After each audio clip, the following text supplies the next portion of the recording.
Hi, welcome to episode 3, Rocktales.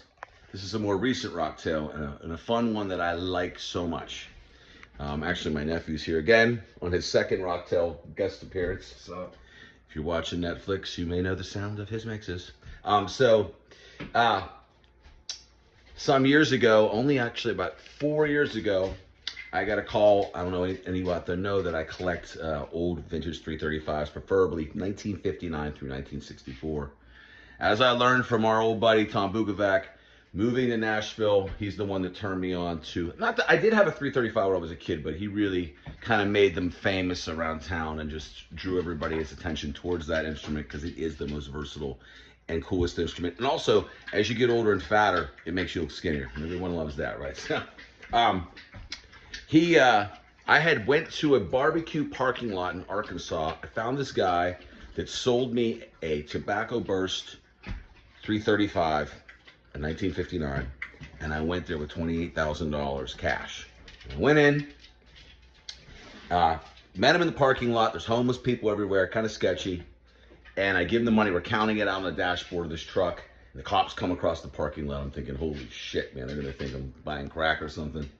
And everything was good. He got the cash. I got the guitar. I went back into the barbecue place holding the guitar, and I bought these homeless people barbecue food, gave it to them, and I fled back to Nashville, where I plugged in this majestic, unbelievable PAF goddess of a guitar, and I plugged it in, and I went, holy shit, this is the greatest thing I've ever heard. Literally had the PAF magic that you always hear about.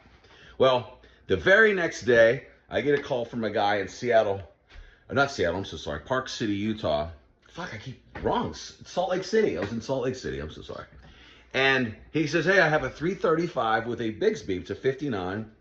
And I'll sell it to you for $25,000. I'm like, shit, I don't have the cash because I took all my bread and bought this 59 the day before.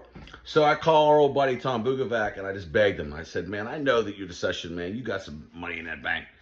And you wouldn't believe it, the guy lent me the money. And I went, and he said, look, man, I'm going to leave this dough in my freaking ashtray or whatever in his truck. But he goes, but I need you to leave that 59 that you just got in my truck. And I'm like, okay, whatever. Collateral.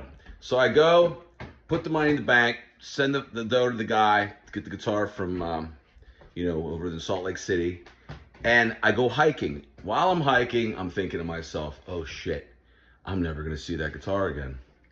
I get back to my car, and there's a text from Tom, and it says, you're never going to see this guitar again. And I'm like, shit. So, and then he's like, now I'm forced into a good deal too, which really I do like to flip guitars too, and I keep the lights on. But gave him the deal. He loved the guitar. He used it on his record. What is it, like Echoplex, or whatever the hell the name of that record is? But he's holding it on the cover of his record, and also he's holding it. Where's that? That's him holding it right there, right? Bam, right? And then I have it right there. So, kind of thank him. I want to thank you for making my guitar a little bit famous there, buddy. But so he has the title, get it back, and then finally Tom had some things, personal stuff going on in his life, and he started to sell some stuff, and he sold me the guitar back.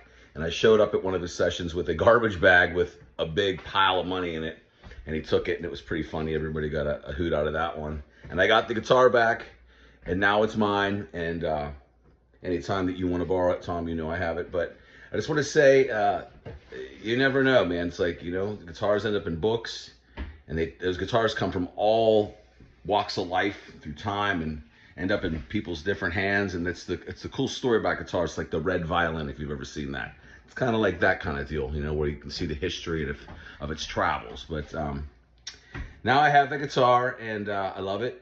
And I just want to say, also, you should check out Tom's new stuff.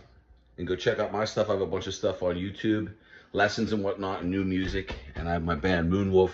We're making some killer soul music. And stay tuned for number 4. If you haven't subscribed to my channel, please do so below. And I will be back giving some free guitar lessons very soon after the holiday. Take care.